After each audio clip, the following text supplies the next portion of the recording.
On Coruscant, the Jedi High Council sits in silence as the stars outside the window blur and twist.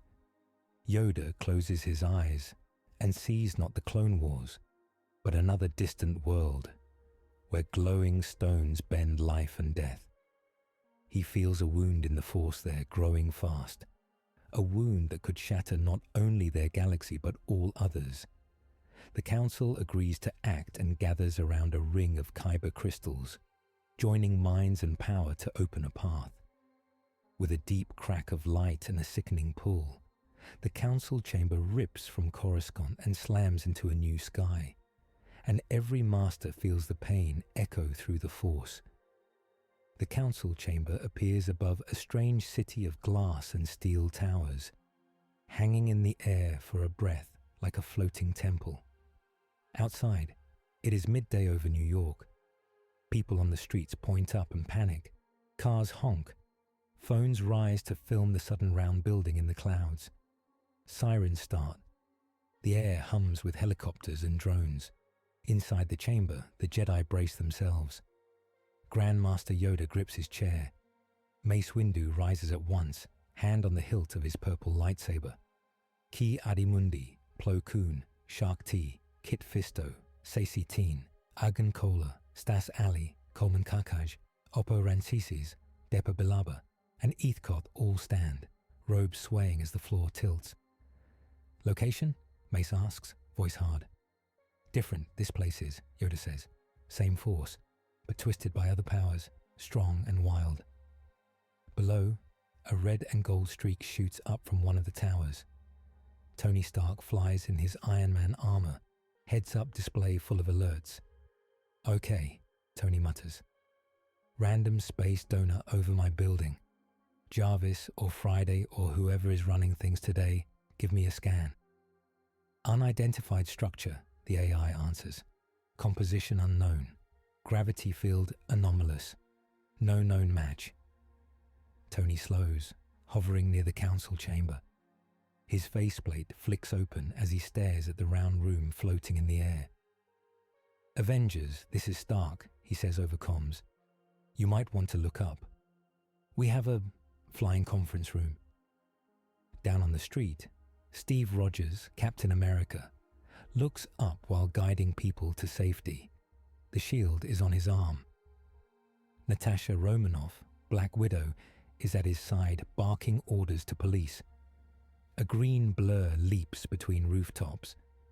Bruce Banner's other side, the Hulk, is already out, ready to catch falling debris if things go bad. On another building, Peter Parker, Spider-Man, stands in his suit, mask on, hands on his head. Okay, that is not normal, Peter says. Even for us. Is that a UFO? Space Senate? Did we time travel again? A streak of lightning splits the sky. Thor lands on a nearby rooftop, Mjolnir in hand, cape fluttering. This realm never sleeps, Thor says with a half smile. What new enemy comes to Midgard now? As they speak, a circular orange spark opens in the air below the chamber. A sling ring portal. Dr. Stephen Strange steps through from the New York sanctum, cloak of levitation curling around him, Wong at his side. Strange looks up, his eyes narrow. That is not from any known dimension in our books, Wong says softly. Agreed, Strange answers. But it is sitting inside our sky and tugging at everything. We need to know why.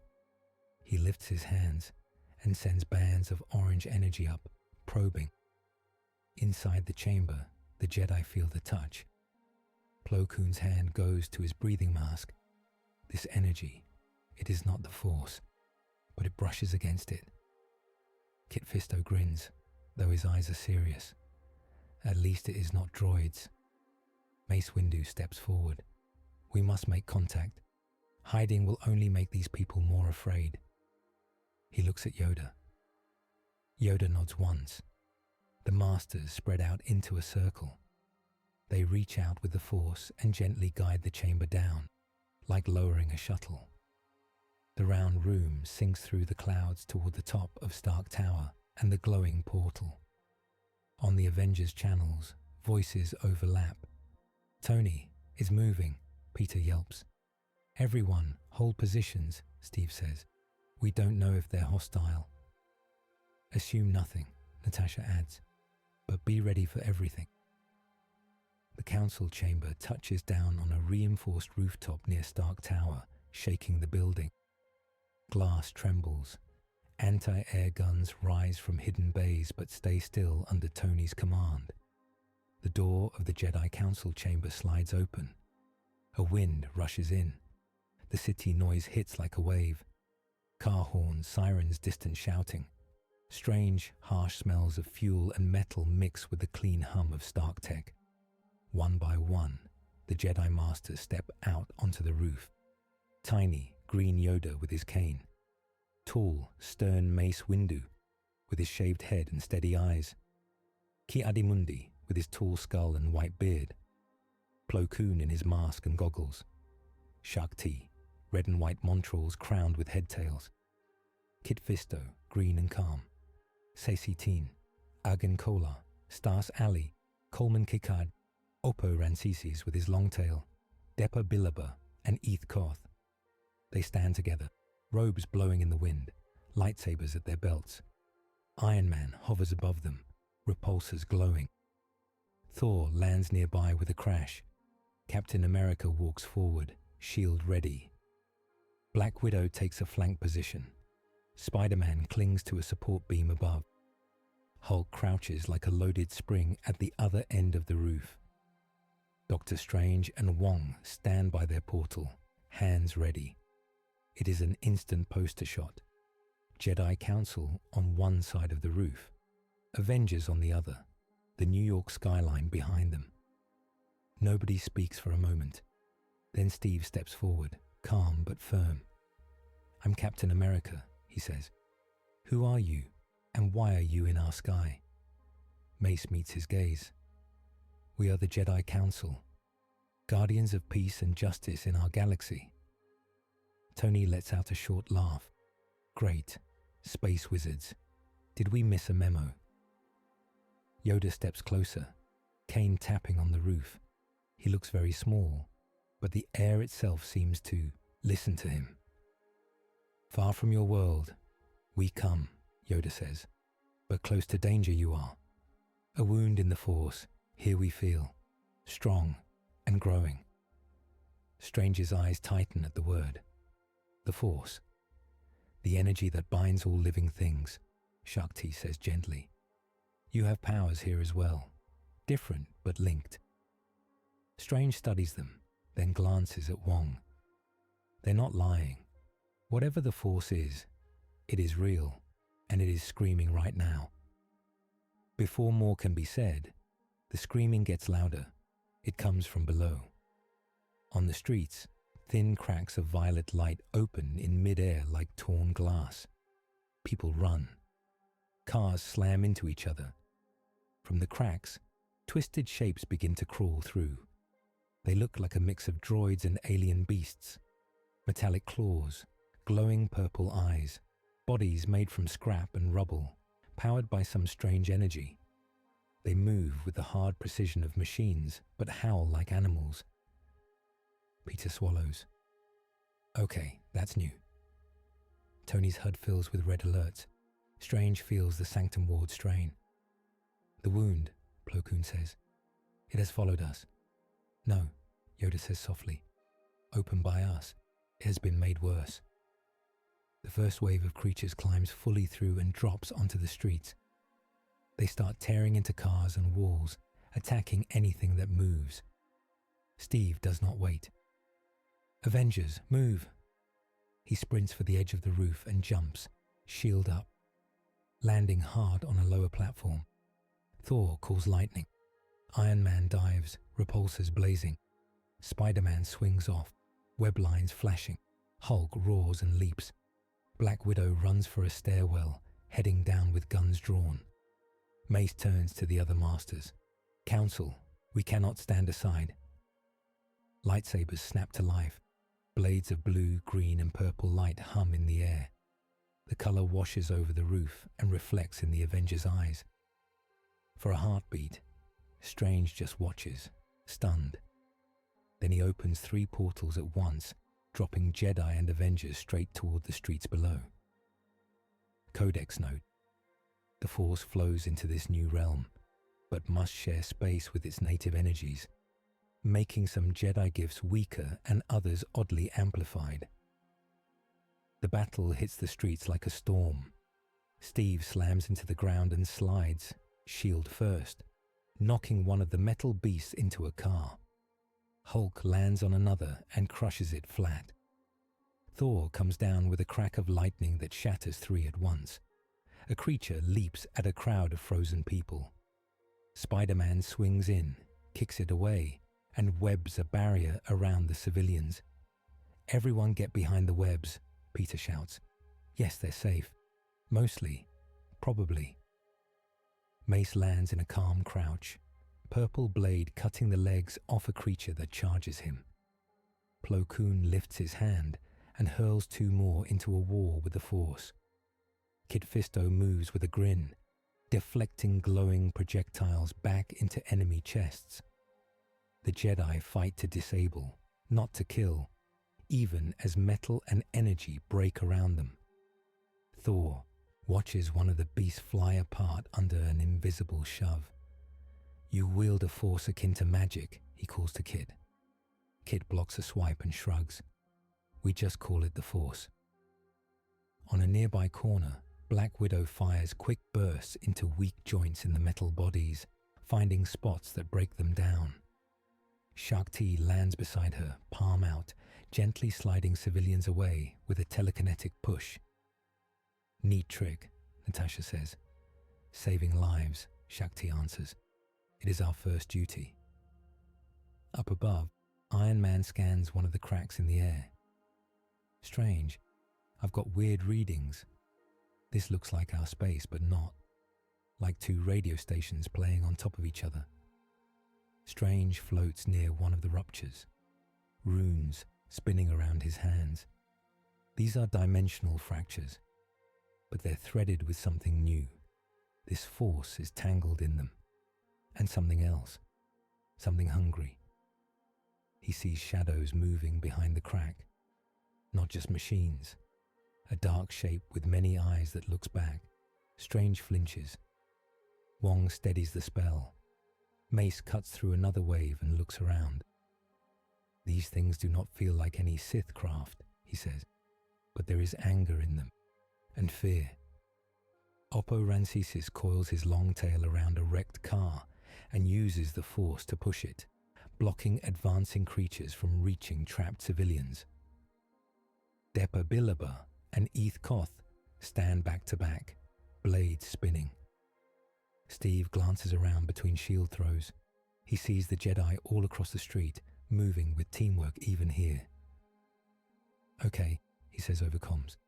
"These Jedi, they're with us today." Tony flies lower, blasting a wave of beasts. "Yeah, I noticed, Cap. One of them just yanked my armor out of a crash. I'll send a thank you card later." A huge fracture opens across an intersection. This one is wider, edges glowing bright violet. Strange feels his spell strain, then fail to close it. From inside steps something larger. Its armor is black and red. Its helmet has a wide crest. It holds a jagged staff that glows with the same violet energy as the cracks. Its eyes burn yellow.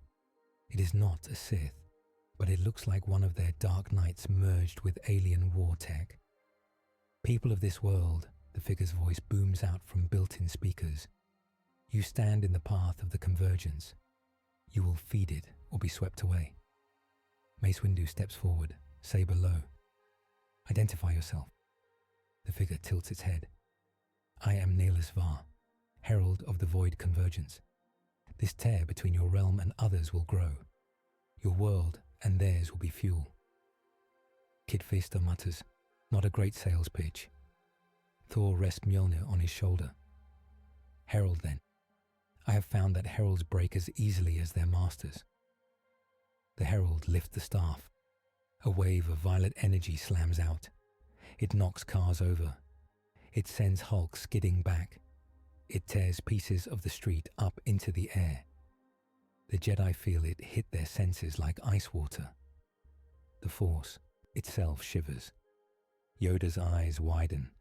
This power, it gnaws at the Force, consumes it. Neelis Var points the staff at the sky. The nearest fracture widens and more creatures pour out. "We are late," Ki-Adi-Mundi says. "The wound has grown faster than we feared." Strange grits his teeth. He's using the fractures like a network, tapping into whatever dimension you came from and others around it. Tony flies up beside him. "Can you shut it?" "Not while he's feeding it," Strange says. "We need to break his link first." Mace glances at the Avengers and then at the Masters. He makes a choice without a long debate. There is no time. "Avengers," he calls, "fight with us. We will hold the fractures and protect your people. You take the Herald's attention. When the time comes, we will cut his power." Steve meets his eyes and nods. "Good enough for me." Thor spins his hammer. "Then let us make the Herald listen." They move as one. Cap charges forward with Hulk beside him. Thor and Iron Man take the sky. Spider-Man swings between them. Doctor Strange and Wong move to form a ring of shields around the largest crack. The Jedi spread out, forming a second ring. It is another iconic shot. Avengers in front, Jedi in back, city in ruins around them, facing the herald of the Void Convergence. The fight is fast and brutal. Cap ducks a blast and hurls his shield. Neelis Var blocks it with the staff, sending sparks flying. Thor's lightning slams into the herald's armor, but the violet energy absorbs part of it and spits it back. Iron Man fires a beam from his chest, burning lines into the armor. Hulk jumps, trying to smash down from above. Neelis Var twists and sends a violet pulse up that knocks Hulk sideways into a building wall.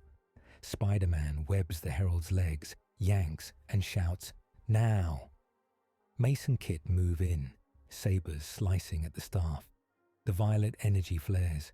It clashes with the lightsabers, spitting wild sparks. The Force feels thick and sticky around the weapon, like something is drinking from it. "Break the link," Mace says. "Focus." Yoda stretches his hand out. Plo Koon and Shak Ti join him. Together with several Masters, they push into the Force, not to attack, but to pull the feeding line away from the fractures. The violet glow around the star flickers. Neelis Var staggers. "No, you cannot cut the convergence. It has begun." Strange sees the tiny opening. He carves a complex sigil in the air and slams a golden band of magic around the staff's tip. Twisting the energy back on itself, there is a burst of light. The herald roars as the staff explodes in a shockwave. Cracks across the street flicker and shrink. Many of the creatures freeze and fall apart, their energy gone. But the shockwave also hits the Jedi and Avengers. They are thrown back. Several Masters crash into cars. Strange's cloak flutters wild as he slams into a light post.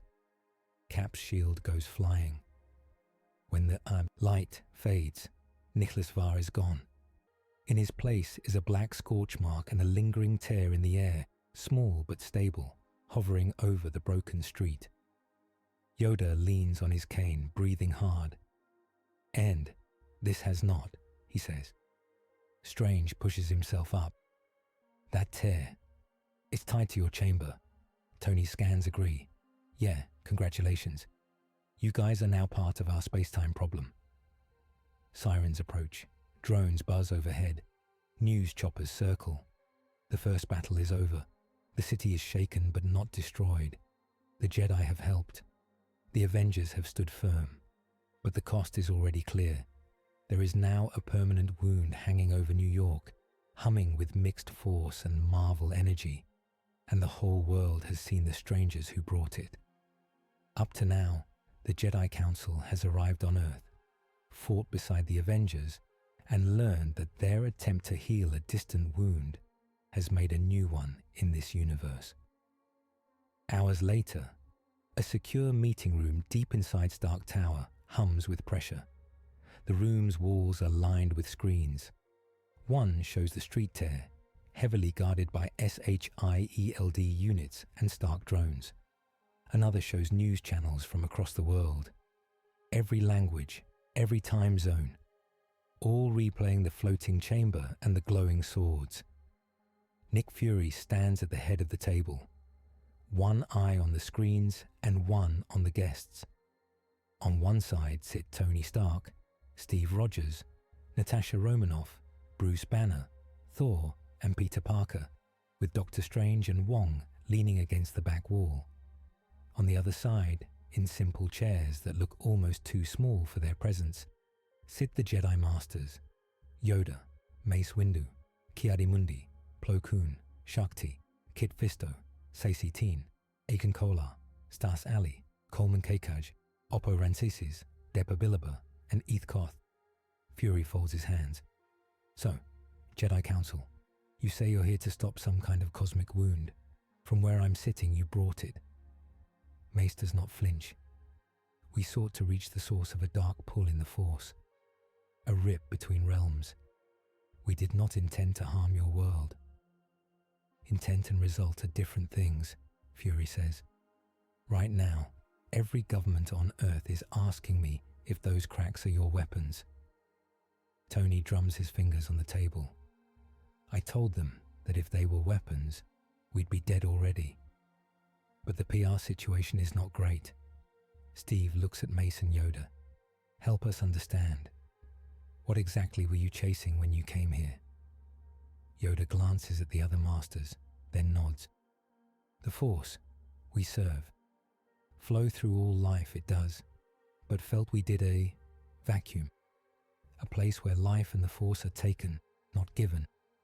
Reached from many worlds, this vacuum can be, including yours. Ki-Adi-Mundi adds, we believe this void convergence uses points of power. In our galaxy, it touched the dark side. Here, it seems to grasp your magic and your infinity stones. At the mention of the stones, attention drops across the room. Tony glances at Steve. Steve glances at Strange. Thor shifts in his chair. You know about the stones? Strange asks. Seen them we have not, Yoda admits. But visions I have of glowing stones that bend fate. In your realm, they are. Strange sighs. We've had problems with those before. I noticed, Tony says dryly. Fury taps a button and brings up zoomed images of Neelis Var, caught on camera during the fight. Let's talk about the clown in the black armor. You know him? Mace studies the image. No, but his staff fed on the Force like a Sith artifact and something else. A channel for the convergence. Banner leans forward. Then cutting off that channel was good, but the tear is still there. And my readings show it is not closing. It is stabilizing, adapting. Like a wound scabbing over in the wrong shape, Strange says. Peter raises his hand a little, shy in the heavy room. Question. If this void thing can touch lots of worlds, does that mean more of those Herald guys can come through? Or worse? Likely, Plo Koon says. This Neelis Var spoke as if he was only one servant. Fury looks around. So we have a doorway someone else controls, a bunch of magic sword monks who fell out of the sky, and a global audience watching their feeds. That's our reality.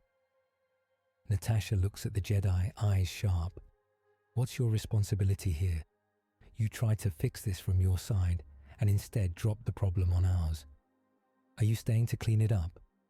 Or do you jump back home and leave us holding the tear? The room goes quiet. Mace's jaw tightens. We are guardians, he says.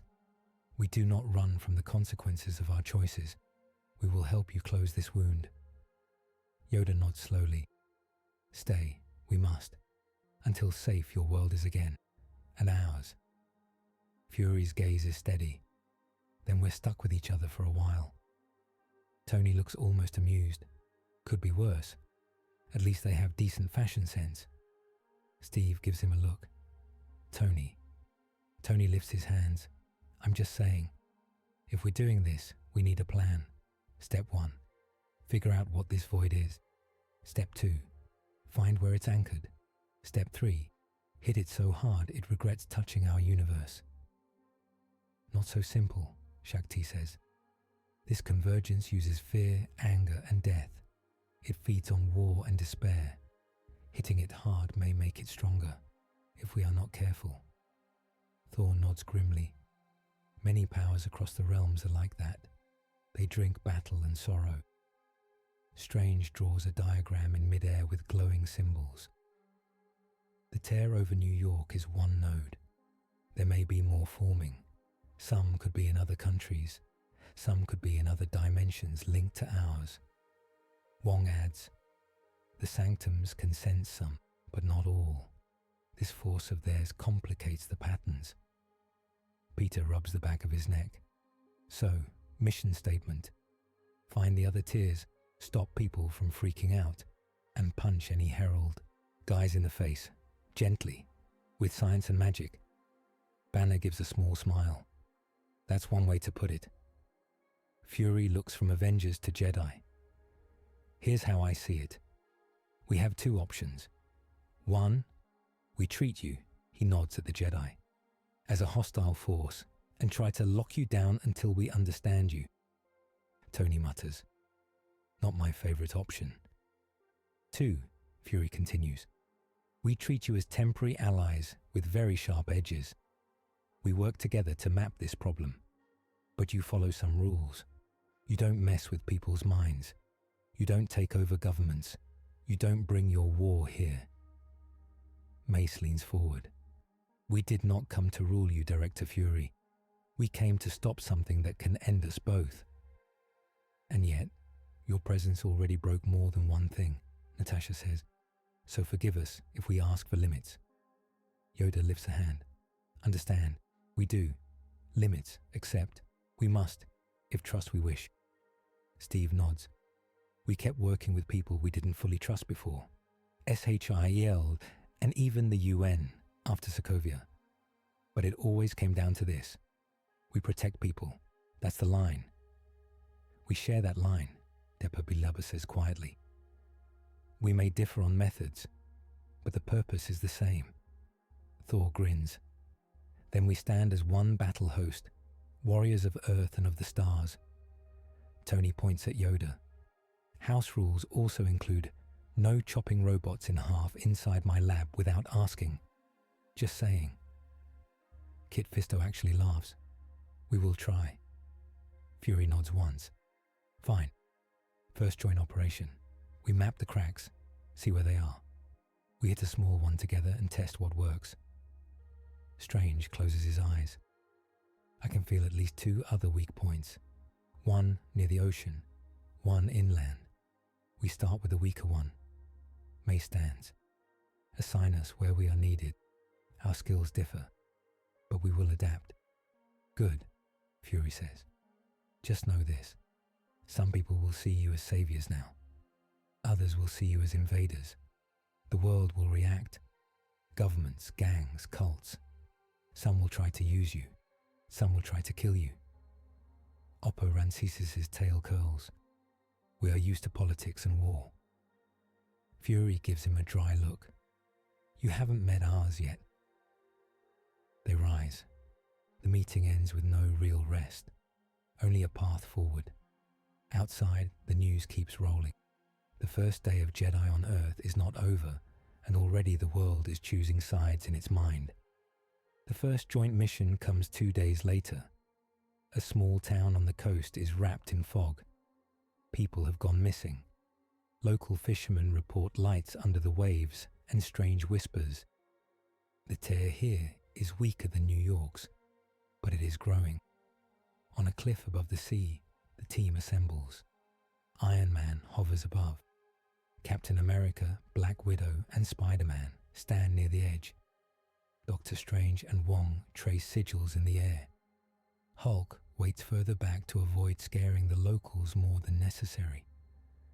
Thor leans on his hammer, staring at the clouds. From a shuttle that looks like a mix between Stark tech and Jedi design, several masters step out. Mace Windu, Shak Ti, Kit Fisto, and Plo Koon have been chosen for this mission, along with Depa Billaba. The coastal wind whips their robes. Strange points toward the water. The tear is under the waves. It opens and closes like a heartbeat. Shakti closes her eyes. I feel it. The force is thin here, like something is pulling it downward. Kit walks closer to the edge and looks down. At least I like water, he says. Tony hovers near Mace. So battle plan. We go in quiet, recon, then smash anything with too many teeth. First, we protect the people, Mace says. Smashing comes after. Cap nods. We evacuated most of the town already, but some refuse to leave. We have to reach them if things go wrong. Spider-Man lifts his mask halfway to rub his eye. Can we talk about the whispers part again? Because creepy ghost ocean voices are not on my favorite list. Fear, be mindful of, Yoda would say. But Yoda is not on this mission. Plo Koon says it instead, gentle. It is natural. Just do not let it rule you. Strange opens a portal on the cliff edge that leads down into an air pocket under the water, closer to the tear. The group divides. Mace, Kit, Natasha, and Peter go through the portal to secure the undersea site. Tony, Thor, Hulk, and Plo Koon stay above, ready to respond. Strange and Wong act as anchors for the portal and the spell. Inside the undersea chamber, light is dim. The tear glows violet in the water, a wound floating above the rocky floor. Thin, ghost-like creatures drift out of it, made of mist and shards of metal. They slide through walls and whisper in voices that sound like memories. Natasha moves first, guns sweeping. Eyes sharp. They may not be fully here. Kit lights his saber, green glow cutting through the dark. They may not be fully there either. Spider-Man sticks to the stone ceiling. I vote we don't touch the spooky fog things. Mace focuses on the tear itself. He feels the force drawing inward. It is not as violent as the city wound, but it is more personal. He hears faint echoes of pain, lost thoughts. These things are feeding on fear, he says. They pull people's minds toward the tear. On the cliff, Strange feels resistance in his spell. Something is reaching back, he warns. It's tasting us. Tony scans the sea. I'm seeing energy spikes, like it's testing different frequencies. Up in the sky, small drones buzz. Stark Tech and SHIELD sensors record every change. The team works together. Inside, Mace and Kit deflect and disperse the fog creatures, using the force to calm their pull. Natasha and Peter guide the last stubborn locals through the portal, away from the whispers. Above, Thor calls a controlled storm, not to destroy, but to stir the water and break the pattern of the tear's pull. Plo Koon uses the force to steady the cliff and prevent collapses. Slowly, carefully, Strange and Wong weave a new spell around the tear, this time guided by Shakti's calm presence through the force. This wound is young, Shakti says. It can be healed if we match its rhythm instead of fighting it. Like setting a broken bone, Wong says. Exactly, Strange agrees. They succeed. The tear shrinks, shivers, and then dissolves into scattered sparks that fade into the dark sea. The voices stop. The people in the town wake from their daze. Fog lifts. The air feels lighter. It is a clear early win. No city was crushed. No herald appeared. The tear was closed without a massive fight. On the cliff, Iron Man hovers next to Mace as they watch the last sparks fade. "See," Tony says, "team up works. Science plus force equals magic plumbing." Mace allows a small smile. "Do not grow overconfident, Stark. The Convergence learns as we do." He is right.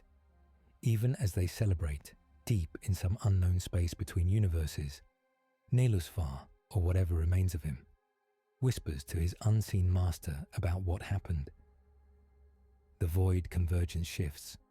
It tests new paths. It begins to craft new heralds, ones better suited to this world's mix of powers. The Avengers and the Jedi do not see that yet. They only feel a distant chill in the Force and in strangers' dreams. Soon, the world reacts. In major cities, people light candles and paint images of glowing swords and shields on walls. Some call the Jedi guardians from the sky. Others ask why alien monks are fighting battles on Earth at all.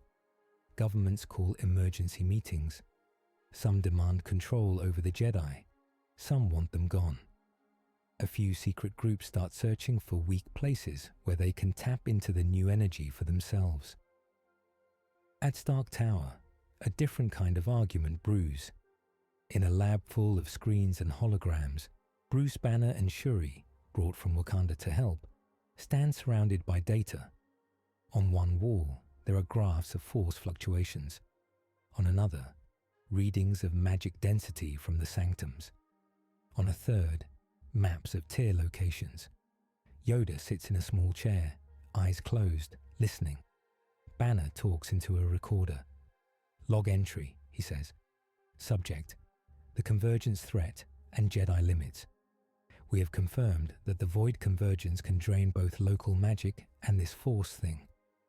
When the Herald attacked with his staff, it weakened our new allies as much as it strained strangers' spells." He clicks to a new graph. Jedi abilities depend on a smooth field. The convergence introduces noise, random spikes.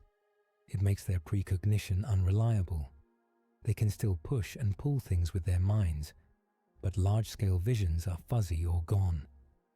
Shuri adds, "Their lightsabers are strong, but the void's energy can interfere at the crystal level. If more heralds carry similar weapons, they can block or even overload sabers. That changes the balance." Banner nods. "Countermeasures. We could build dampening fields with vibranium and arc reactors to shield Jedi when they work near the tiers. Or we could enhance their sabers with local tech to resist the void frequency." He hesitates. "Costs. Vibranium is rare. Wakanda would need to agree. Shielding fields could also block our own magic and tech. And if we strengthen the sabers, we also make these weapons more dangerous if they are ever turned against us." Shuri sighs. "We can also train our fighters to work without relying on powers that the void can corrupt. But that means more risk to normal humans on the field." Yoda opens his eyes. "Hard choices, all of these are. Fight we must, but careful we must be, not to feed the convergence by our fear." Banner stops the recording. He looks tired. "That's the point," he says. "Even the solutions have costs." Shuri looks at the small green master. "In your wars, did you face things like this?" Yoda's ears droop slightly. "Faced we did many dark powers, but blind we were to some cost until too late. That mistake, make again, we cannot. Up to now, the Jedi and Avengers have tasted victory, but also learned that the void convergence can adapt to their strengths and strike at their weaknesses, forcing them to change how they fight and how they trust each other. Up to now, the Jedi Council and the Avengers have won a few fights and closed one tier, but the void convergence keeps learning from them, and their worlds are now tied together by wounds they can't yet heal. The world learns to live with fear in the sky. In New York, the original tear hangs over the street like a glowing scar. Stark drones and SHIELD craft circle it non-stop. Barriers block off whole blocks. People take selfies with it from a distance, like it is a storm cloud that might fall. News reports show other strange events. In a desert far away, a caravan vanishes in bright violet light. At sea, a cargo ship reports a wave that glows and passes through steel like it is smoke. Near Wakanda, a faint shimmer appears in the air above an old battlefield, then fades, leaving the grass turn black. Doctor Strange and Wong stand in the Sanctum Library, surrounded by floating books and scrolls. Holograms from Stark flicker nearby.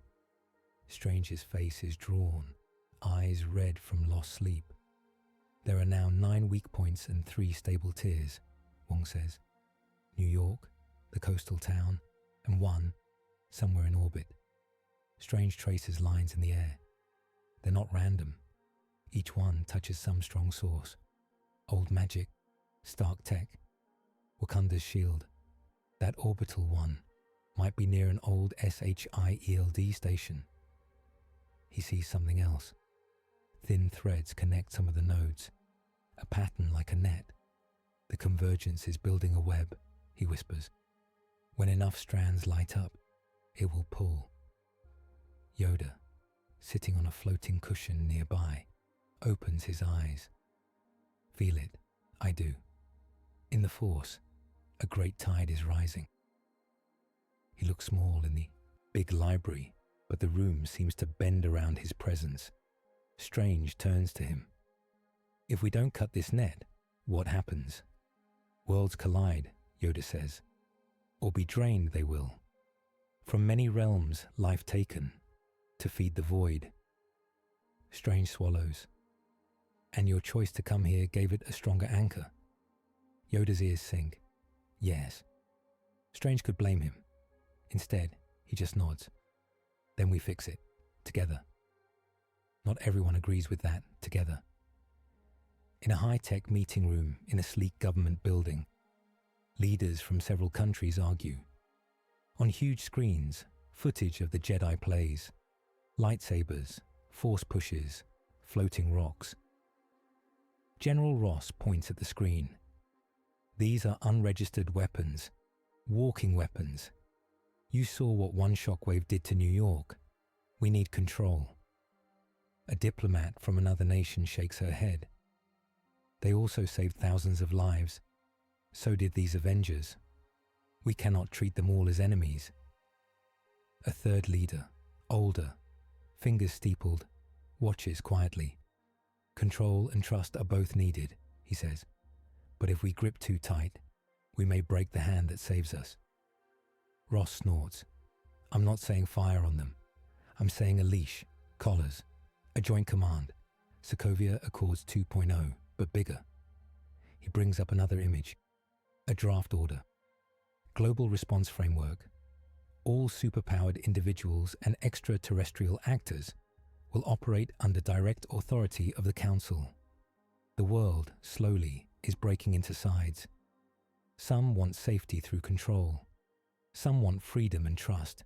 Some just want power. In the shadows, people watch and plan. A Hydra cell, long thought dead, stirs. A science group inside AIM grabs any scrap of void data it can. A mystic cult reads the tear as a holy sign and begins to worship the convergence as a god of endings. None of them care about the cost to anyone else.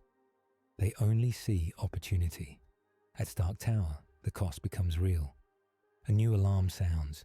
It is different from the usual attack sirens. This one is deeper. It makes glass vibrate. Tony runs into the main lab, armor half on, chestplate open. Holograms swarm. Bruce Banner, Shuri, and several Jedi Masters are already there. On the central screen, a live feed from space shows the Earth.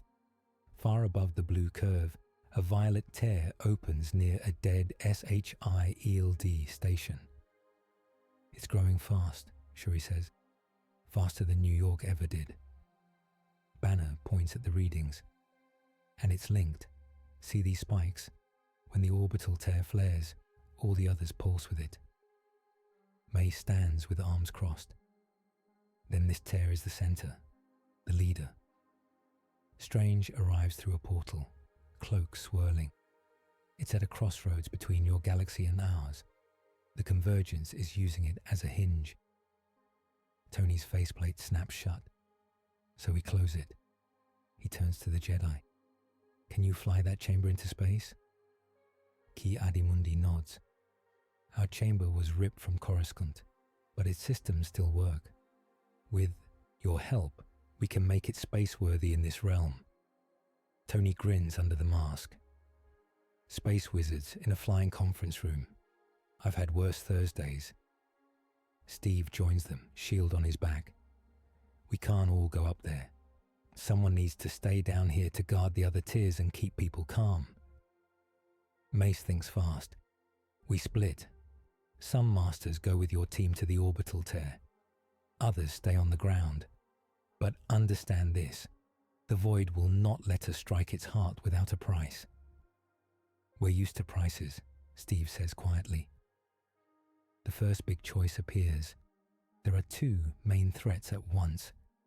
The orbital tear, which could pull the whole world apart if left unchecked, and a new wave of smaller rifts, flaring near cities that are already tense. One near a major government building, another near a Wakandan outreach center, another near Kamartaj. Pick wrong, Banner says, and we lose something we can't get back. Tony looks at the screens. We have to hit the big one, the orbital tear. If that goes critical, none of this down here will matter. Strange nods. I'll send Wong and other mages to hold the ground tiers, and we'll need some of your people. Mace looks at Yoda. Yoda is silent for a moment. The Force tugs in all directions. Choose we must, Yoda says, but perfect, no choice will be. Save all, we cannot.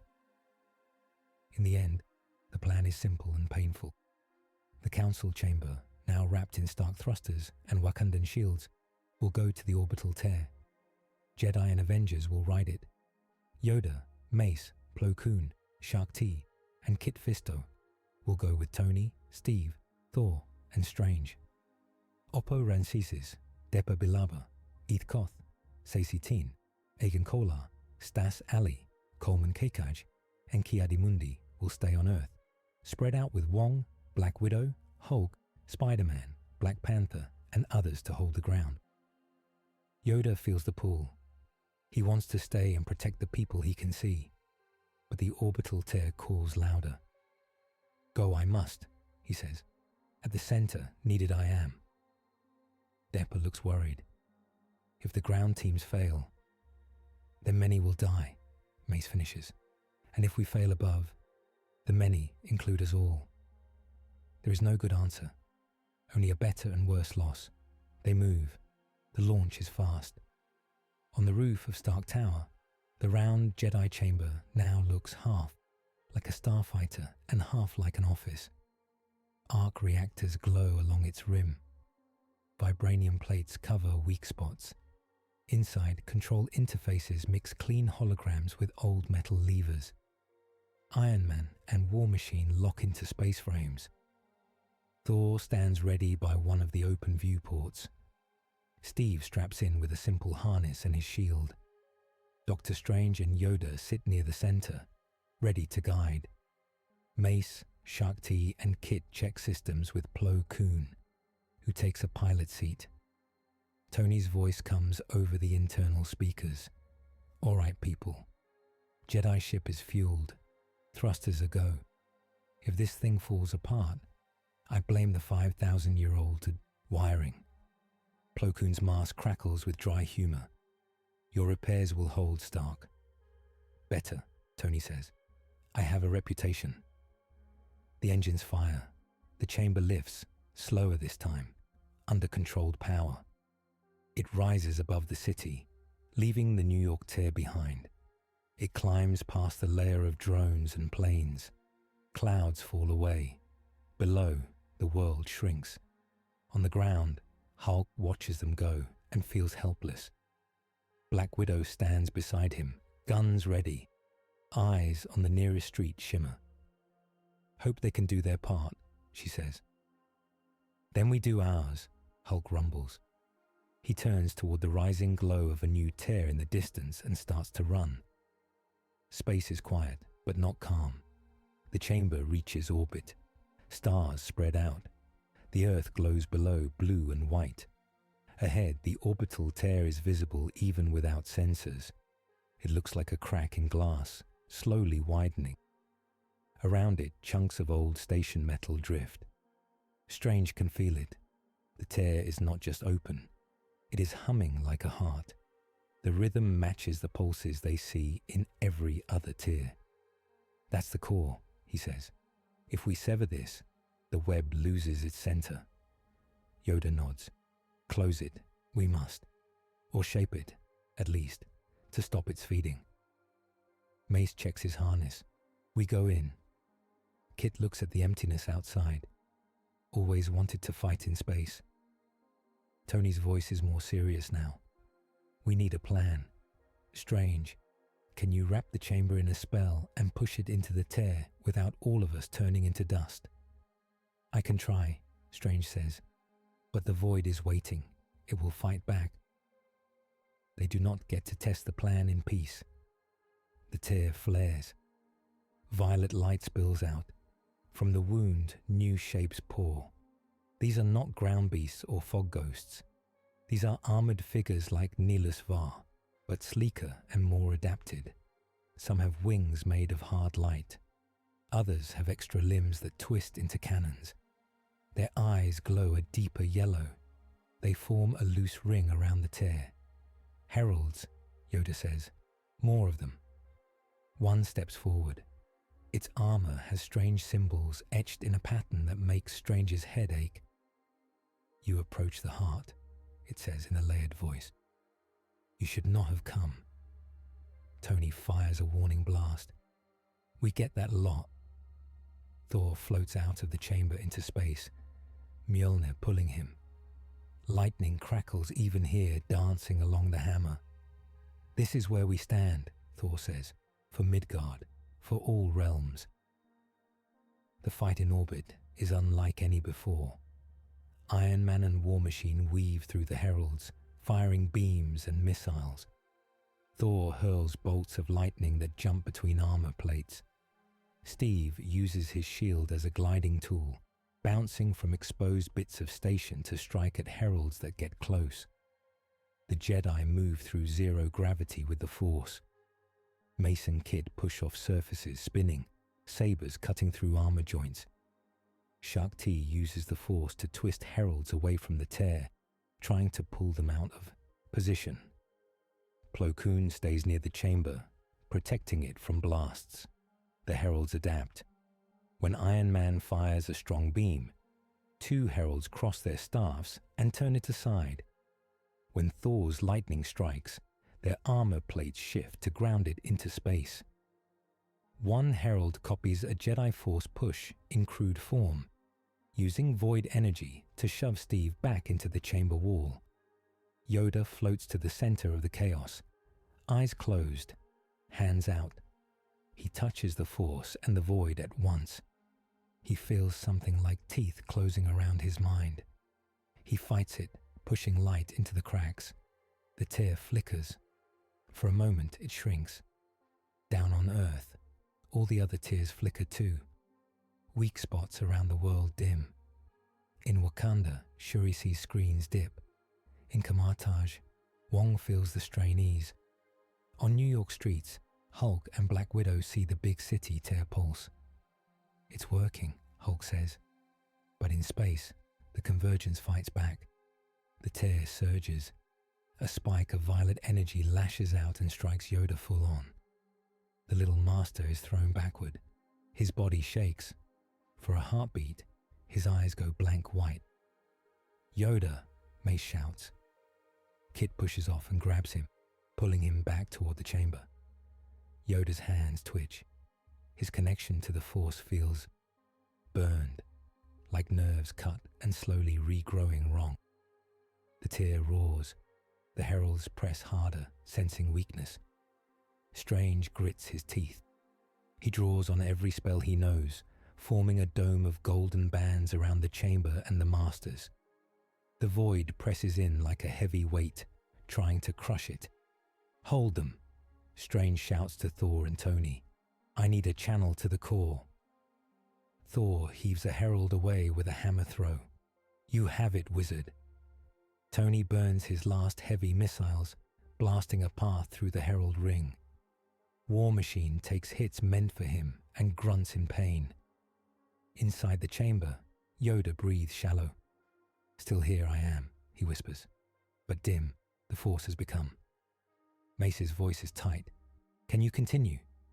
Yoda gives a tiny nod. "Guide, I can. Fight, I should not. Others now lead." It is a terrible wound, not just to a person, but to what he is to the Council. Codex note: the void scar on Yoda's spirit blocks part of his normal bond to the Force, forcing younger masters to carry duties he once held alone. Strange uses the opening Tony and Thor made. He reaches into the tear not with his body, but with his spell.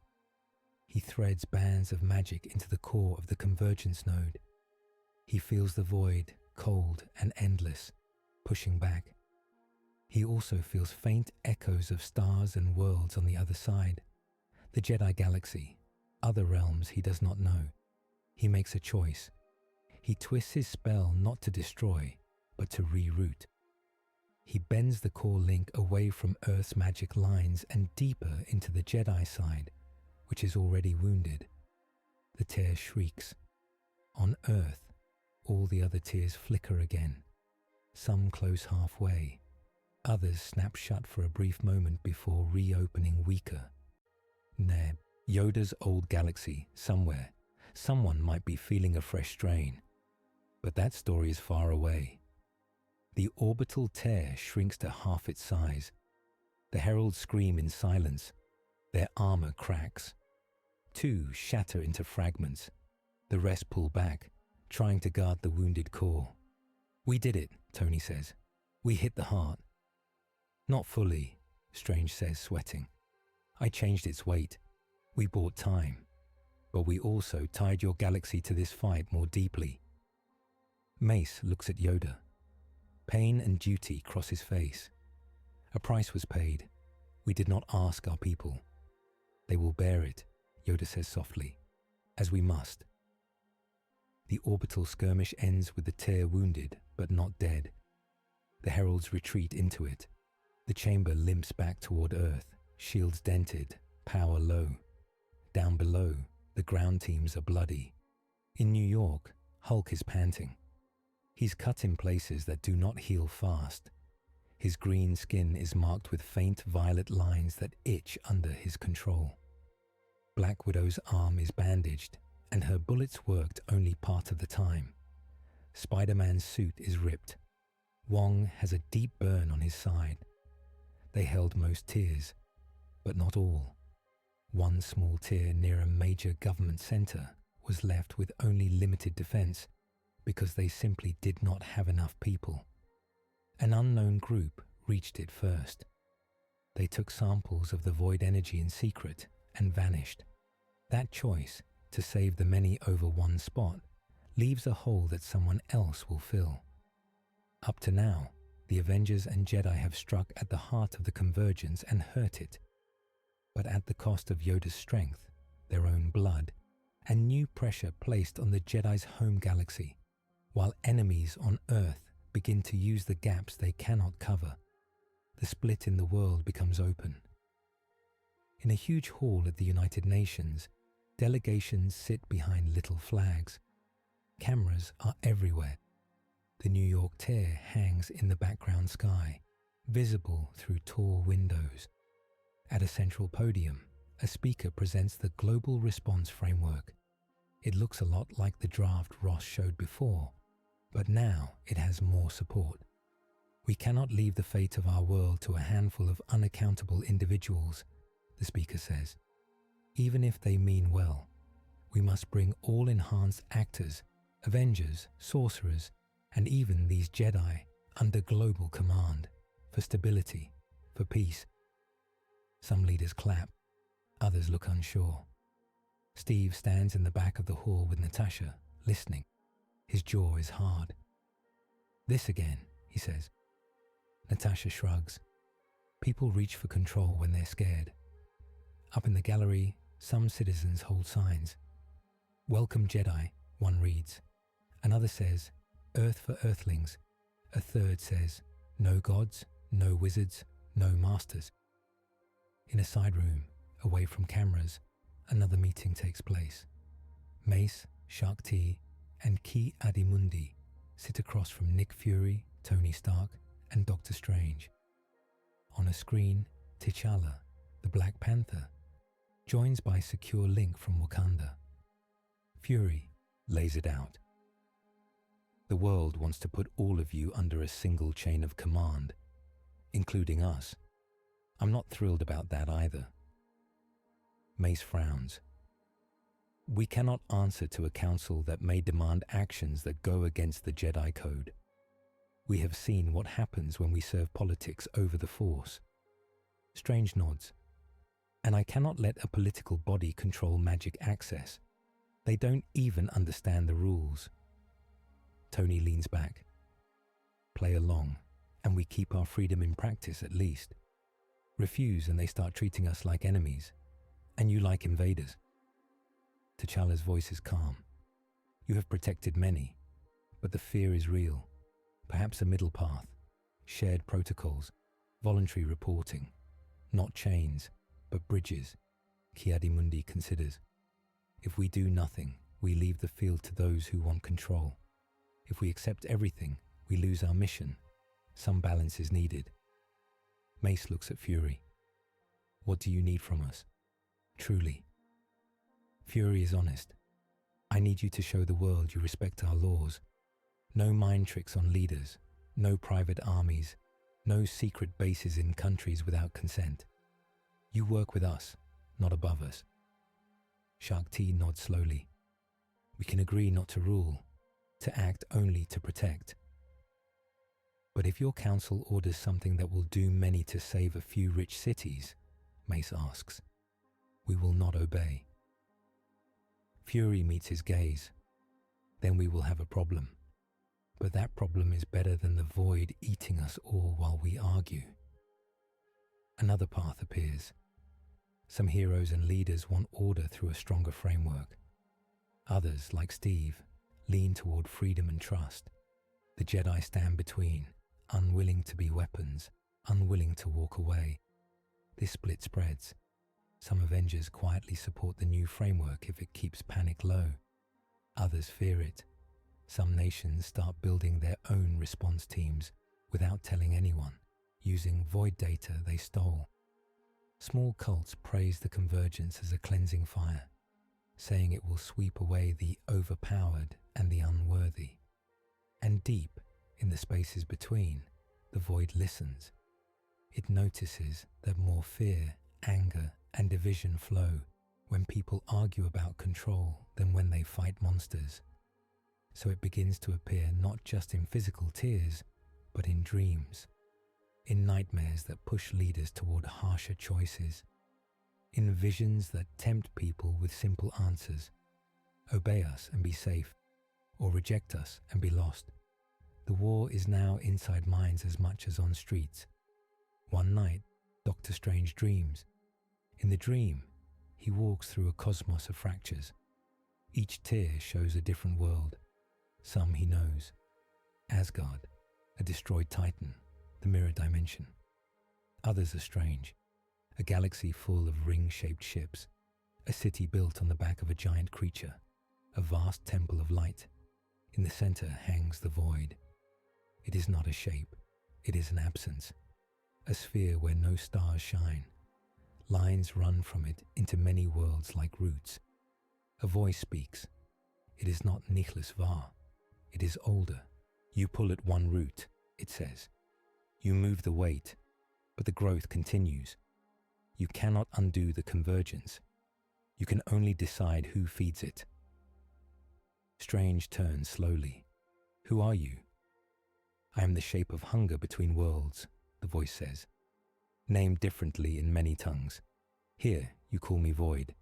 In others, Oblivion, Maw, Final Dark. Strange feels small, but does not kneel. We will stop you. You will choose, the voice says. Stop one set of tears, and the weight falls on another.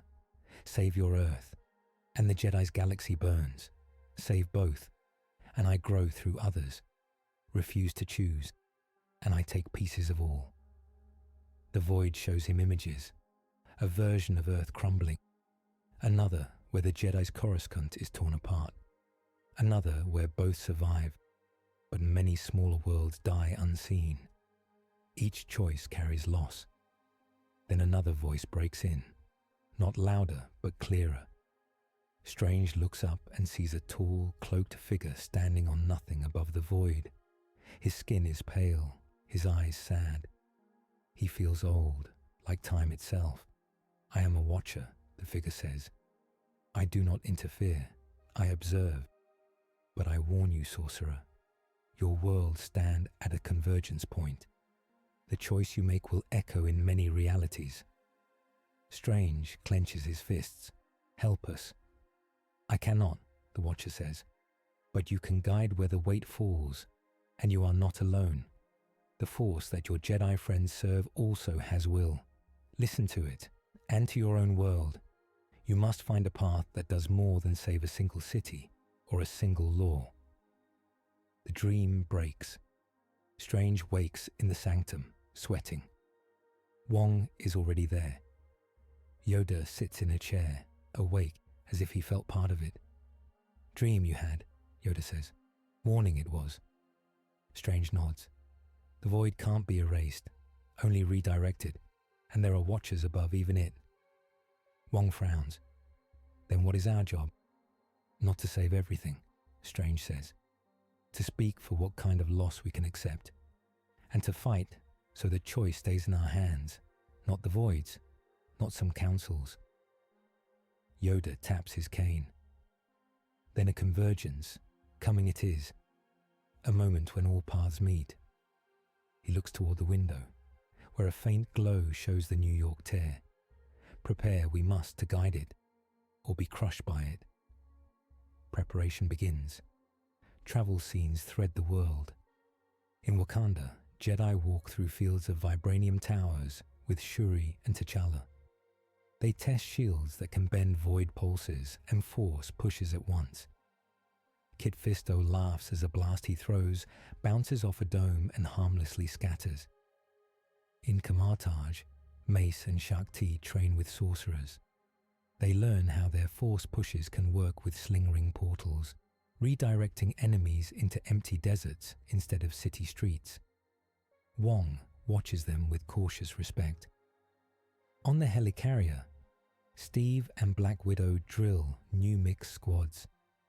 SHIELD agents learn to move around Jedi strikes, not into them.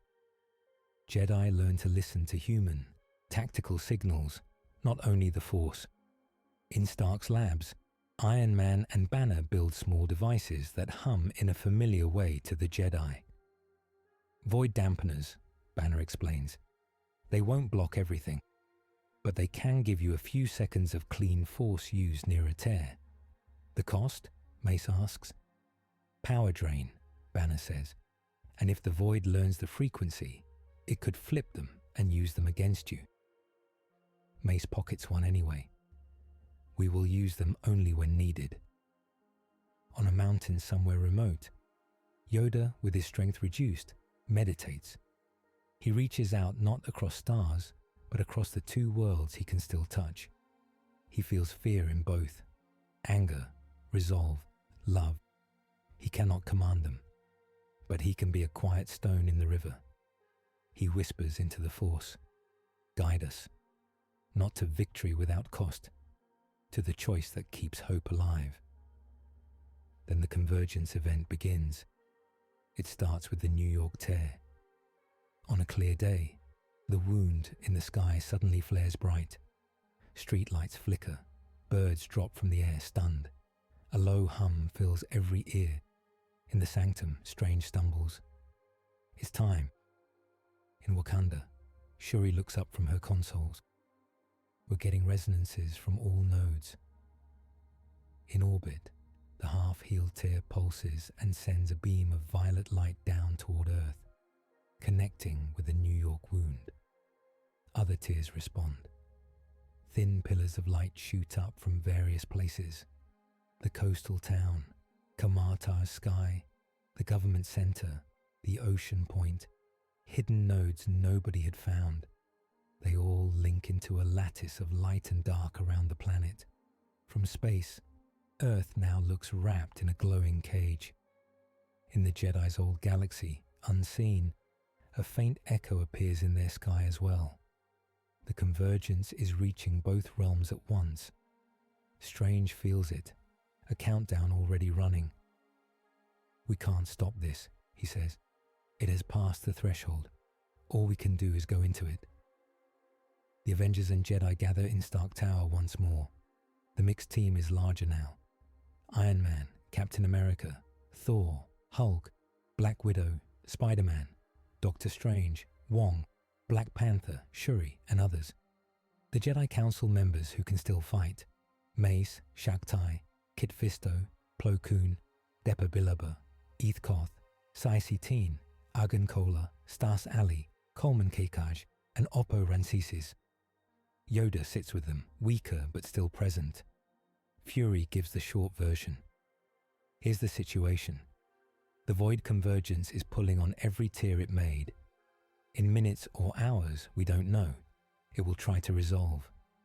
That could mean worlds crashing together. Or it could mean ours being peeled apart. We can't sit and watch. Tony points at a hollow.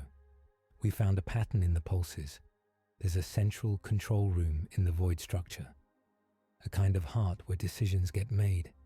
If we can reach it, maybe we can tilt the outcome. Strange nods. We can use the New York tear as a main door. The council chamber is still linked to the original jump. If we fly it into the heart of the storm, I can ride that link to the inside. But that means leaving this world without its best defenders, someone says. Steve shakes his head.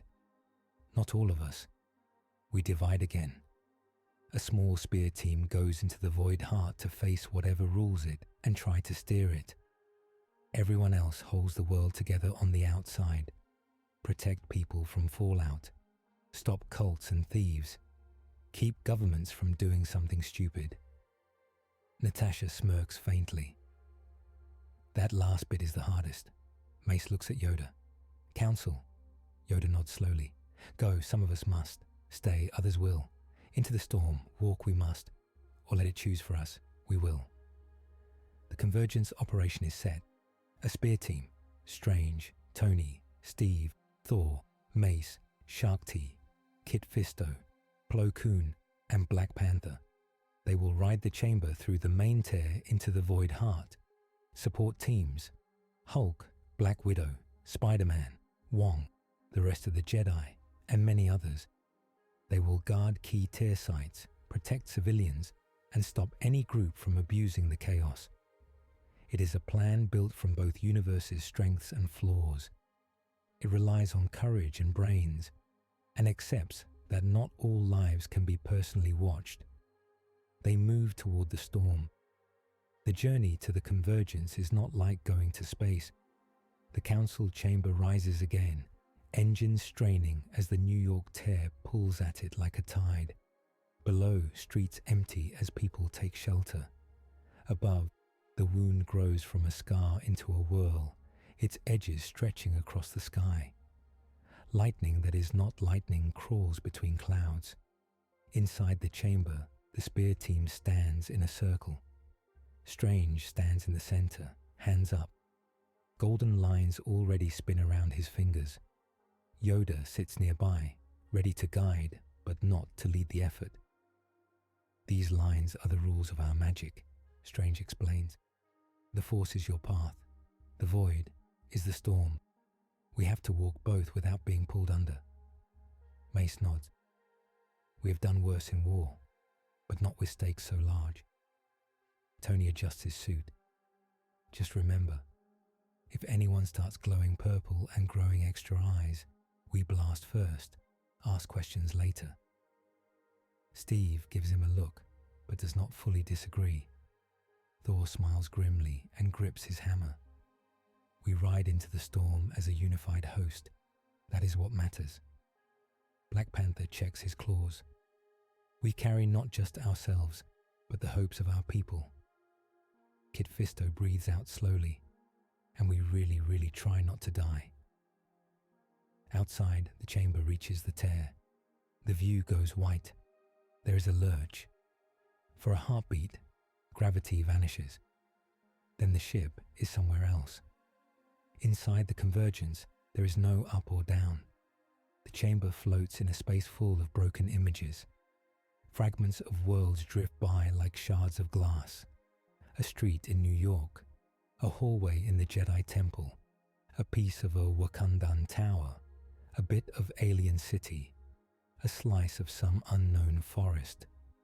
They spin around an invisible point. Between them, black void yawns. Strange steadies himself. We are in the in-between, the lattice zone. Mace feels the force, thin but still there. It runs through the shards like small streams. Tony checks his instruments. Every sensor is screaming. None of it makes sense. Thor looks out. We are in a storm of worlds. At the center of this odd space, something darker swirls. It is a sphere made of moving fractures, all leading into its heart. It pulses with violet and black. Threads run from it into every shard. That is the heart, Shakti says. Before they can approach, something moves to block them. It is Nihilus Var, or what is left of him. His armor is cracked and half melted. His body glows with void energy. His staff is gone, replaced by a blade of pure purple light growing from his arm. His eyes are holes. You hurt the root, he says, voice breaking and echoing. You made it lean. The void is not pleased. Mace ignites his saber. You still stand in our way. I am not just I, Nihilus says. I am part of it now, and it is part of me. He snaps his arm, and new heralds crawl out of nearby shards, each twisted by bits of the world they came from. One has stark armor pieces, another has markings like Kamartar circles. A third carries a twisted, dark copy of a lightsaber. The operation moves into its main phase. Break through these guards, reach the heart, and try to change the course. They fight. The battle inside the convergence is strange. When Mace swings his saber, the blade sometimes passes through a herald as if they are smoke, then hits them from another angle. When Tony fires a beam, it splits into two in midair as it passes through a shard of another world. Thor's hammer arcs and hits a piece of ground that turns back into Jedi temple floor for a heartbeat. They have to adapt fast. Kit Fisto laughs once, wild, then grows very focused. We must feel where they really are, not where they look like they are. He closes his eyes for a moment as he fights, trusting the force over sight. Black Panther uses his suit to anchor to shards, turning them into stepping stones.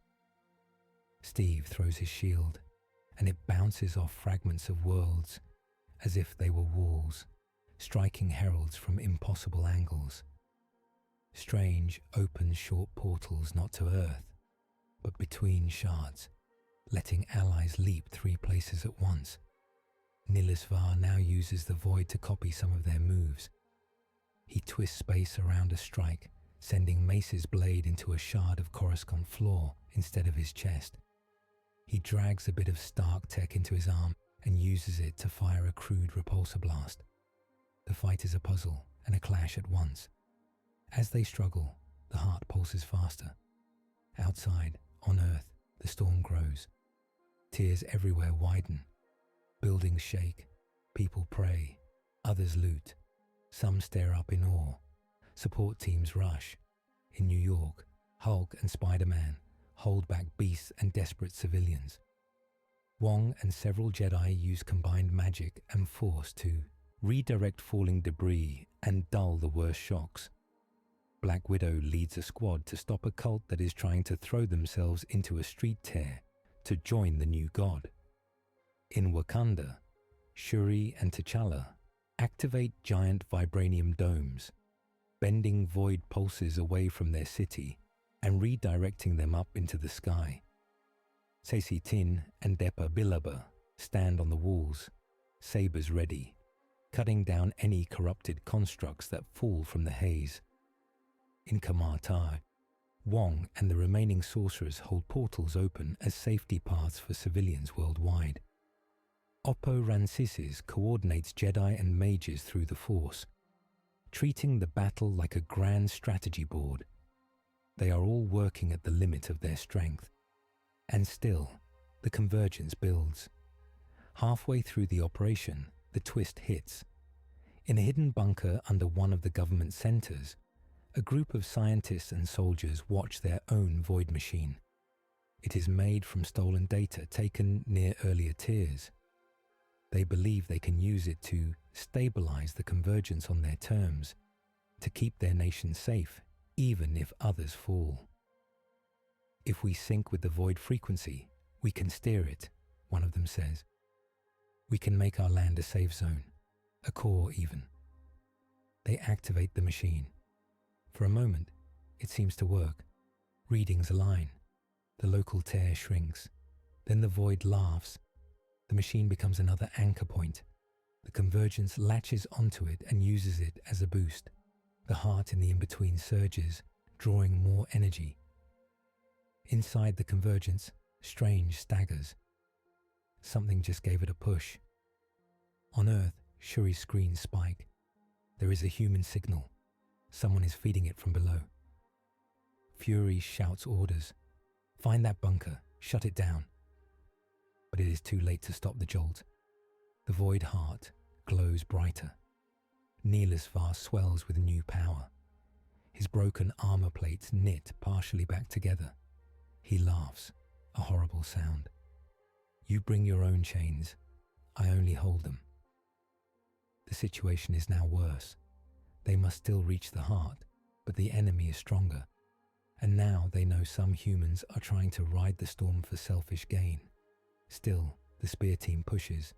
Strange adjusts his plan. New target, he calls. We can't fully erase the void, but we can reweave how it crosses our worlds.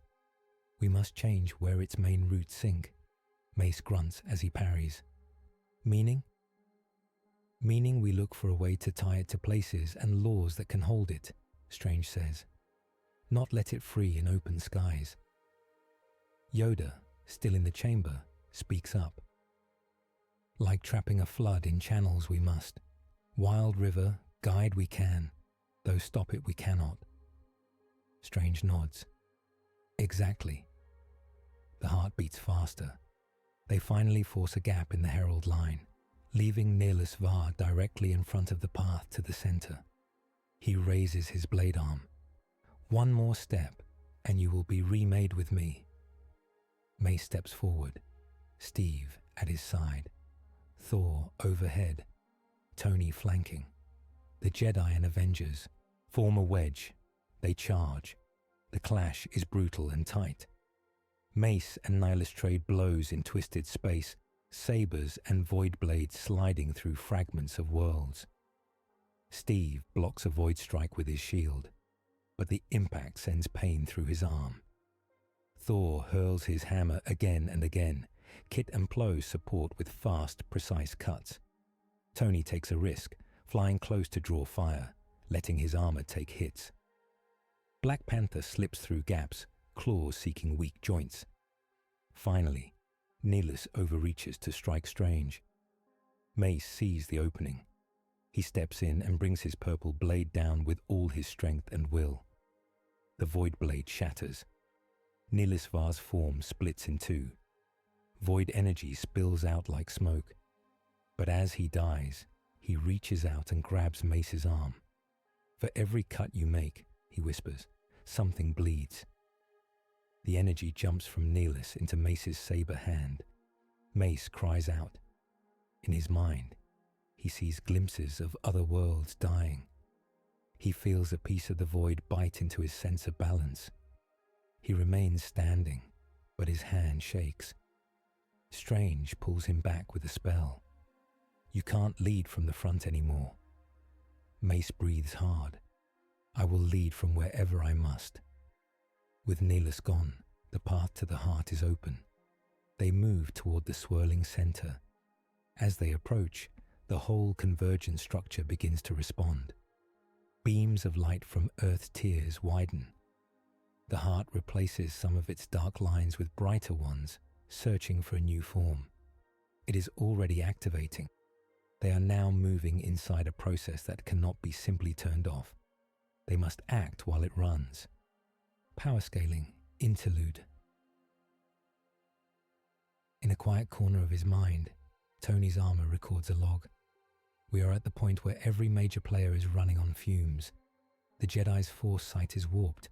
Yoda is half blind in his own power, and Mace's right hand shakes from a void bite. Strange can barely hold the shapes of his spells. One more big cast might break him. The Avengers are bruised, short on gear, and can't hit as hard without risking cracks in the already weak world. If any of us push past our limits now, we might win a strike but lose pieces of ourselves. Or worse, snap a hole in reality big enough that nothing can fix it. Up to now, the Jedi Council and the Avengers have entered the heart of the Void Convergence, killed Nihilus Var at great cost, and reached the pulsing core while the whole world shakes and smaller tears rip open everywhere. The convergence event begins in full. Inside the in-between, the heart swells. It pulls the shards of worlds closer. A New York street slams against a strip of Coruscant sky. A piece of Wakandan plain cuts through an unknown alien canyon. Glass towers from one reality lean into stone temples from another. Each collision throws sparks of void light. Each spark feels like a life screaming. The chamber rocks. The spear team holds on. Strange stares at the heart, eyes wide. Golden symbols flicker around his hands and almost go out. It's choosing a shape, he says. If we do nothing, it will pick one on its own. What kind of shape? Steve asks. Strange swallows. I see 3 main paths. They're not clear, but they're there. Tony hovers near, armor scorched. Tell us the menu, wizard. Strange points at the heart. The first path draws most of the stress through your galaxy, Jedi. Your force nets, your worlds. Earth becomes a protected knot, safer, but your side burns. Yoda closes his eyes. He sees Coruscant torn. He hears young voices screaming. His hand tightens on his cane. The second path, Strange says, splits the strain evenly. Every connected world takes a piece of the damage. No one burns alone, but the convergence stays alive. It keeps pulling, slow and constant, a wound that never heals. Thor frowns. And the third reshapes the lattice, Strange says. We trap most of the void in a prison layer, a cage built from its own web. We anchor it to strong laws. The sanctums, the Jedi's temple, Wakanda's shields, maybe other fixed points. The strain hits us, and them hardest. Some other smaller realms may be cut loose to form the bars. Steve's face goes still. You mean we build a jail out of worlds? Out of pieces, Strange says. Dead zones, empty shells. Terrible, yes, but less than letting it keep feeding on living ones. The heart pulses again. Shards slam closer. Somewhere, a world they do not know snaps in half and vanishes into dark. We are running out of time, T'Challa says through a hollow feed, his image flickering in the chamber. He joined by Link from Wakanda to be part of the choice. We must decide. The void itself seems to listen. It whispers in their minds. Protect your home, "And I will take theirs," it says to the Avengers, "or share the pain and never rest. My hunger is patient." "To preserve your order," it says to the Jedi, "let this young world pay more. They are new, you are old." It tempts them to care for their own first. Steve feels the pull. He thinks of Brooklyn. He thinks of the faces on the streets today. He also thinks of the children he saw in the Jedi's memories. Kids training with small lightsabers. None of them asked for this. "That first path is off the table," he says. "We do not save Earth by pushing the fire onto your worlds." Mace nods, jaw set. "And we will not save the Jedi by letting yours die. We know that taste. We lost much once when we clung too hard to our own order." Tony looks between them. "Okay, wonderful. Nobody here is a monster. Second path then, share the damage and hope for the best." Strange shakes his head. The second path lets the void become part of the background forever. It likes that. It grows slower, but it never stops. Every fight, every war, every fear feeds it. In 1,000 years, all of us are weaker. It wins by waiting. Thor grips his hammer. "I have seen such foes. They do not stop until buried." "So that leaves the third path," Shakti says quietly. "We hurt parts of the whole to save what we can. We build a prison. We take the weight on ourselves." Kit Fisto looks at the swirling heart. "We don't even know what those smaller realms are. Some may already be dead," Plo Koon says. "Some may still live. We do not know." Yoda opens his eyes. They are full of pain. "This choice, make for all, we cannot," he says. "But someone must." Silence falls. Outside, the storm grows. On Earth, buildings sway. People kneel in streets, praying in many tongues. Others shout at the sky. The New York tear expands until it covers half the clouds above the city. In Wakanda, the vibranium domes glow red from strain. At Kamartaj, walls crack. Wong roars a spell to hold the portals open a little longer. In the bunker, the foolish machine that tried to ride the void overheats. Its builders panic as energy spikes. Fire bursts out, and soon the chamber is a field of white light. Fury's agents are still on the way. They may not reach it in time. Back in the heart, the heroes choose. Steve speaks first. "We do not get a clean win, but we can pick the kind of hurt we live with." He looks at Yoda. "I vote we build the prison. We take the worst of it. We accept that some parts of the map go dark, but we keep the rest from burning or rotting slow." Tony nods slowly. "We also make sure no one owns that prison. No government, no cult, no one world. We guard it together." T'Challa's image dips his head. "Wakanda will accept anchor duty. Our shields have held storms before. They will hold this." Mace looks at his brothers and sisters. The Jedi Temple is already a node. We will make it a lock. We will not be only peacekeepers. We will be wardens of this wound. Strange closes his eyes. He hears the Watcher's warning echo. He hears the Void's whispers too. He decides. "We do it," he says. "We take path 3. We build the cage." All eyes turn to Yoda. He breathes out. "In a galaxy long past," he says softly, "chose we did not. Let the tide of war and the Sith choose for us. We did. Lost, so much was. Learn from that failure, we must. Choose, we will. The prison path, walk we shall. Guide it, we will. Protect, as many as we can, we must." The decision locks. The convergence listens. The heart shifts, as if a giant hand turned a wheel. They move. The climax comes fast. Strange steps forward, closer to the heart than is safe. Golden circles spin around his arms faster and faster, pulling in shapes from many spells he knows, and some he does not. Runes of Kamartaj, symbols from the dark dimension, twisted into safe forms. new lines inspired by the Jedi's quiet discipline. He holds the image of a cage, not a simple box, a lattice made from Void's own threads, bent into loops that go nowhere. "Feed on your own tail," he whispers, "not on us." Yoda guides him, not with raw power, but with direction. He reaches into the Force and feels where it still flows true, even here. He points Strange toward lines that connect to life, so they will not be cut.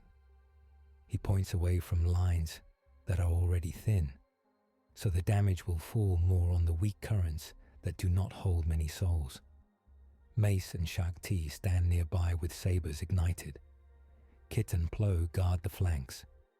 Tony hovers beside Strange, armor feeding extra power into the spell through a converter Shuri designed. Thor raises Mjolnir. He calls not lightning, but the raw force of storms from all the 9 realms. He pours it into the heart shell, giving it shape. On Earth, anchors wake. In Wakanda, Shuri and T'Challa open deep vibranium cores. Blue light shoots up into the sky, meeting the lines from the heart. The domes become glowing knots in the lattice.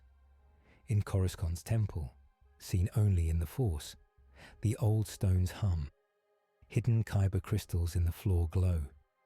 Jedi who stayed behind, unaware of all details, feel a rush and kneel to steady the surge. At the sanctums, Wong leads the remaining mages in a long, hard chant. They accept that their buildings will now hold more than normal magic. They will be part of the locks. The void fights back. It pushes waves of cold through Strange's spell. It tries to slip past the cage and back into free routes. It screams in a tongue that is more feeling than word. "If you bind me, you join me," it says. "You become my jailers and my doors. You will never rest." "Then we rest less," Steve says through gritted teeth. He stands with his shield raised, guarding Strange's body from stray blasts of dark energy that rip across the platform. Each hit makes his arm ache like fire. Pieces of worlds fly past. A shard of a dead planet slams into something that looks like a ruined ship. They fuse and freeze, then drift into the forming cage bars. Somewhere in the heart, a small green world flickers. It goes dark. Maybe it was already dying. Maybe they just killed it. None of them will ever know its name. Tony sees it in his HUD. "We're not getting out clean," he says quietly. "Remember that."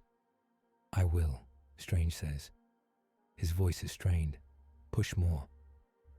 Tony pours more power. Inside his mind, Strange feels something crack. His hands tremble.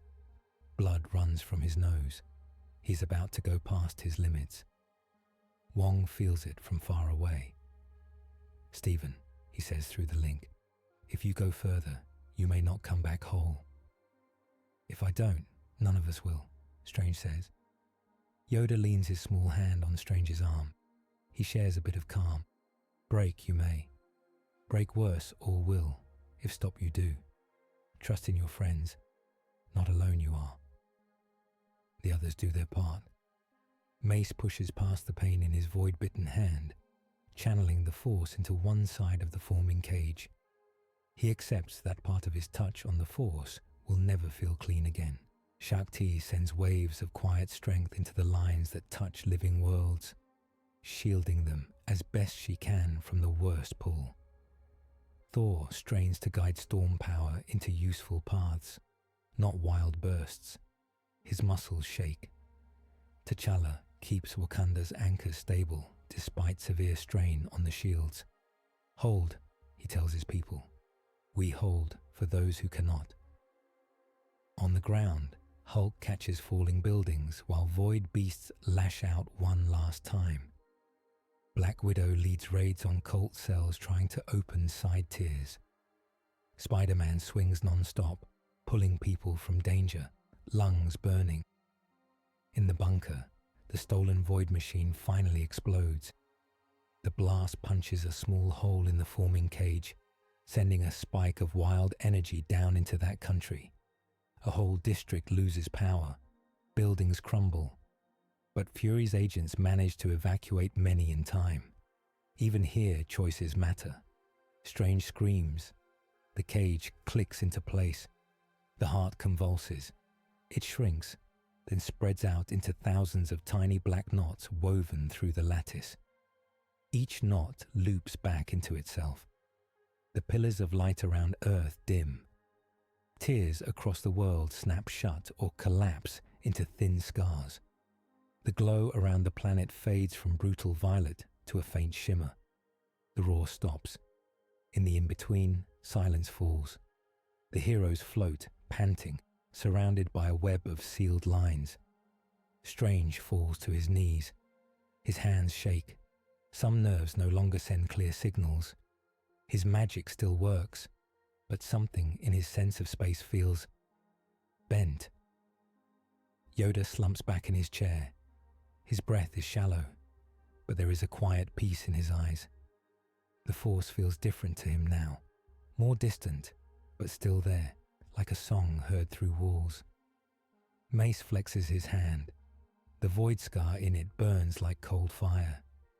He understands he will always feel the cage, like a weight in the distance.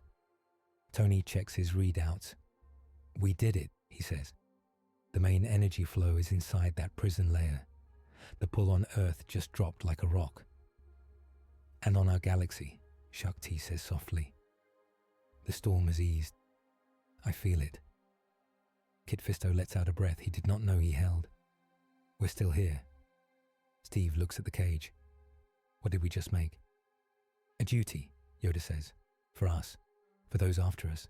Heavy, but needed." Strange looks at the lattice, eyes tired. A prison for the void, but also a path. It will press against those knots. If we walk away, someone else will use them, or they will break. Thor nods slowly.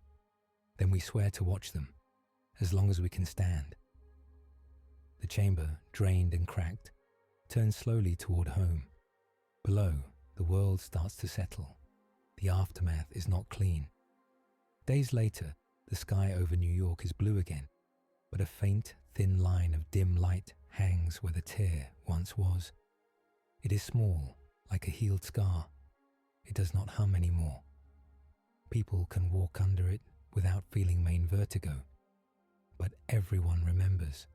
Some cities are damaged. Some buildings fell. People died. More would have died without the fights, but that does not erase the grief. In the country where the bunker exploded, a wide crater smokes. Rescue teams dig through rubble. Fury stands on the edge, jaw like stone. An agent comes up. "We found their notes," she says. "They thought they could save themselves by tapping the void." "Did they?" Fury asks. She looks out at the wreckage. "No." Fury's eye hardens. "Make sure the world sees this. Let them know what happens when you try to ride a storm like that." At Kamartaj, walls are cracked, but the main hall stands.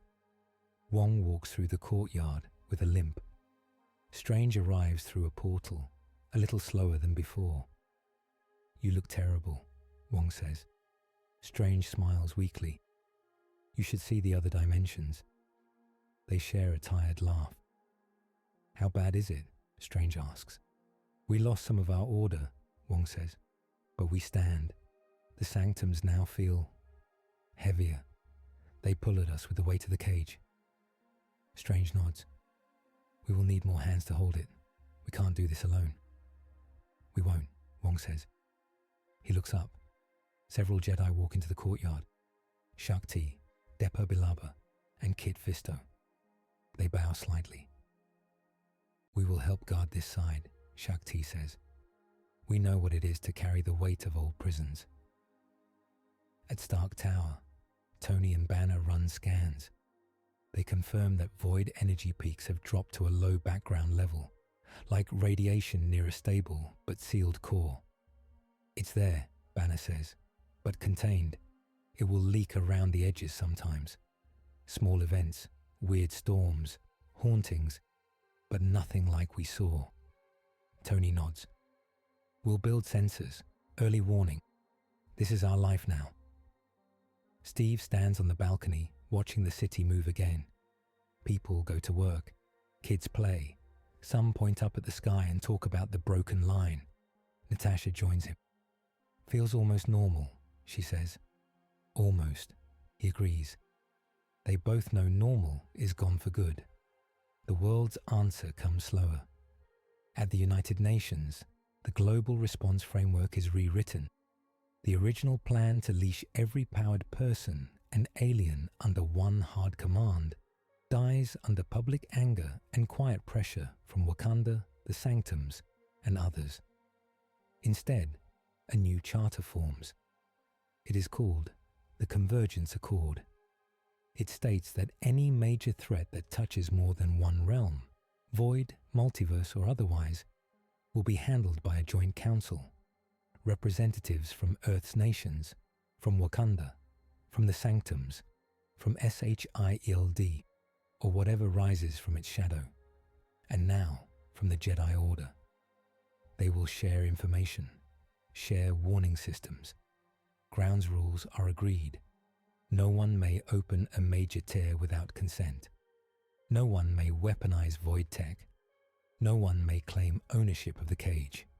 Tony signs as technical representative. Steve signs as field commander liaison.